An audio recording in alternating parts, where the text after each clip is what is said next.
Chicken Parmesan, also known as Chicken Parm, is a classic Italian-American dish that consists of breaded and fried chicken cutlets topped with tomato sauce and melted cheese.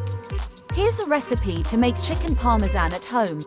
Ingredients: 4 boneless, skinless chicken breasts, 1/2 cup all-purpose flour, 2 large eggs, 1 cup seasoned bread crumbs, 1/2 cup grated Parmesan cheese, 1/2 teaspoon garlic powder, 1/2 teaspoon salt, 1/4 teaspoon black pepper, 1/4 cup olive oil, 2 cups marinara sauce, 1 cup shredded mozzarella cheese, fresh basil leaves.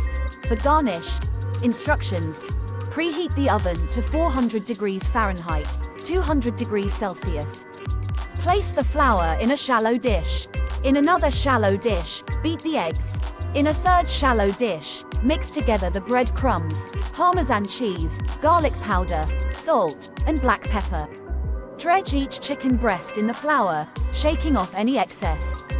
Dip it in the beaten eggs, and then coat it in the breadcrumb mixture, pressing the crumbs onto the chicken to make sure they stick.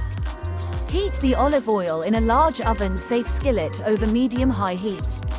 Add the chicken and cook until golden brown and crispy, about 3 to 4 minutes per side. Remove the skillet from the heat. Spoon the marinara sauce over the chicken, making sure to cover each piece completely. Sprinkle the shredded mozzarella cheese over the top of the chicken and sauce. Transfer the skillet to the preheated oven and bake for 20 to 25 minutes, or until the cheese is melted and bubbly and the chicken is cooked through. Remove the skillet from the oven and let it cool for a few minutes. Garnish with fresh basil leaves and serve the chicken parmesan hot. Note: chicken parmesan can be served with a side of pasta, salad, or garlic bread. You can also use chicken cutlets or chicken thighs instead of chicken breasts.